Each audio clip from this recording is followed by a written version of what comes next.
Great guitar solos aren't just about flashy licks or fast fingers, they're about capturing the emotion of a song and bringing it to life. But how do some guitarists consistently nail solos that sound effortless, expressive, and memorable every single time? Well, in this video, I'm going to show you the difference between a typical improvised solo and an approach that'll make yours unforgettable. But first, let me show you a clip of each and see if you can tell the difference.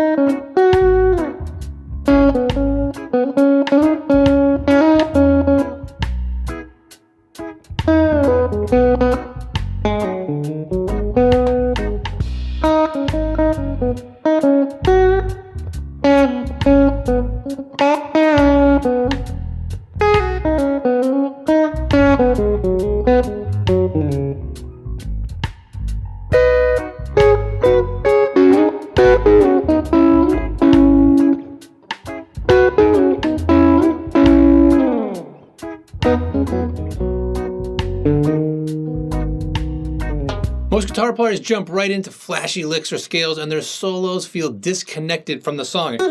You know, right? Instead, try starting your solo by playing the vocal melody first, like this. All right, and when you begin with the vocal melody, your solo immediately connects with the listener. It's familiar, it's memorable, and it's musical. And by the way, if you are liking this approach of starting your solos from the vocal melody, I made a quick free course called Make Your Guitar Sing that takes it even further. It's linked down below if you want to check it out. But if you only play the vocal melody, your solos might become predictable. So to keep things interesting, you can gradually move away from the melody into improv using something just like the pentatonic scale, right? So you could just do it in this position right here, this scale right here. And then just play around with it there, you know.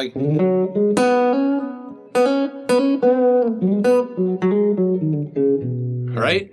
And, you know, the smooth transition lets you kind of express your creativity without losing touch with whatever song you're playing. But the most awkward mistake I've made when improvising more times than I'd care to admit is this.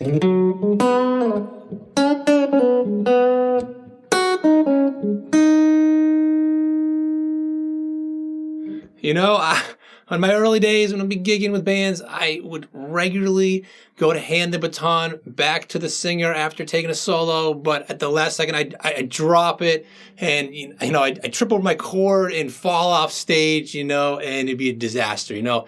Instead, you know, it's a great way to just finish your solos smoothly by returning to the original melody or a different one like this, you know, like, right, you know. And, you know, it ends back on the melody. It wraps the solo up so neatly and it creates a very satisfying and memorable kind of musical journey for the listener by starting with it, you know, going off, improvising, and then coming back to that melody or a different one. So much better. Now, if you're thinking, okay, I love this idea, but how do I actually figure out the vocal melody? Well, here are a few quick ways to get better at it. Also, if this method clicks for you and you want to go deeper, again, just check out that free mini course, Make Your Guitar Sing. It expands on everything we've covered so far, and it's right down below in the description. So first, you want to try using your inner ear. If you can sing or hum the melody in your head, then that's your brain already doing the work. You know, your job is just to find those notes on the guitar. So it's like, I could never really sing that well. So maybe I'll hum it right. Try to find that first note, right?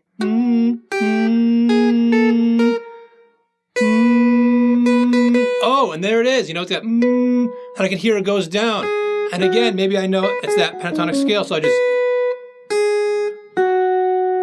it going down, and it's like, oh yeah.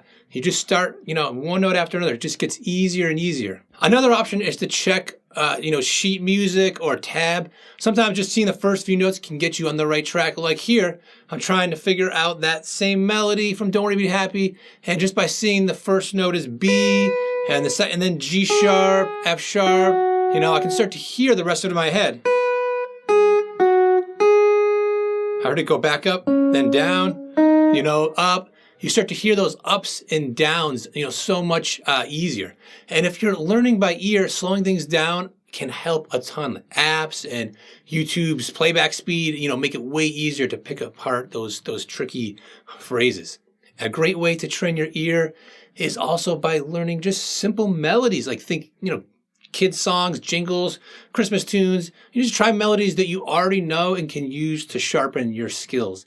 And most importantly, be patient and easy on yourself. Your training takes time, but every melody you figure out makes the next one so much easier.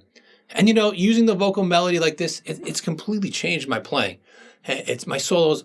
I've gotten so much better. But when I first started out, figuring out melodies by ear was a huge struggle until I learned this other simple tactic that just made it really click. So check out this video right here where I break it down so you can improve your inner ear and start nailing melodies by ear as well.